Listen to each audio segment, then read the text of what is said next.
Уйгурская турчанка, арестованная за молитву во время работы на угольной шахте, принадлежащей китайской компании Цинхуа в Гюльдже, Восточный Туркестан, умерла в тюрьме 2 месяца назад. Согласно информации, полученной Радио Свободной Азии от сотрудника службы безопасности деревни Караягач, стало известно, что Халидем Курбан, уйгурская турчанка, работавшая на угольной шахте, принадлежащей китайской компании Цинхуа, у которой в этой деревне есть производственные мощности, умерла в тюрьме 2 месяца назад. По мере приближения визита госсекретаря США Энтони Блинкена в Китай, многие организации обращались к нему с призывом заняться проблемами прав человека в Китае. Госсекретарь США Энтони Блинкен посетит Пекин в начале следующего месяца.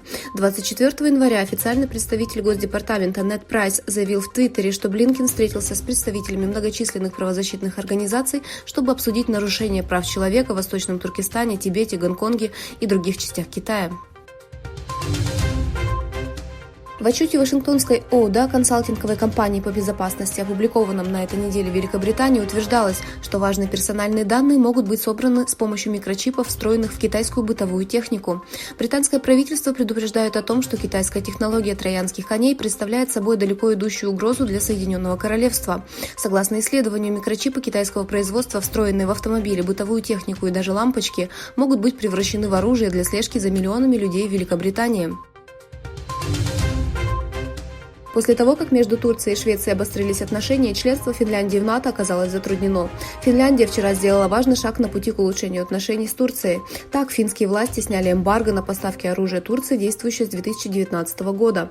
Министерство обороны Финляндии объявило сегодня о снятии эмбарго на экспорт военной техники в Турцию.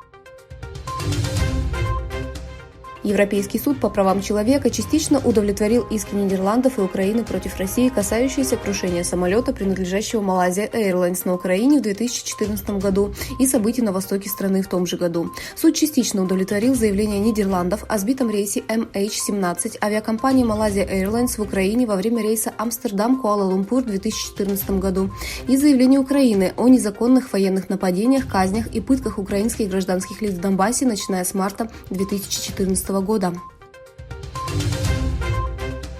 Делегации Азербайджана и Туркменистана провели переговоры по вопросу совместного использования дна Каспийского моря. 24 и 25 января 2023 года в Ашхабаде состоялось заседание совместной рабочей группы по разделу дна Каспийского моря между Азербайджаном и Туркменистаном.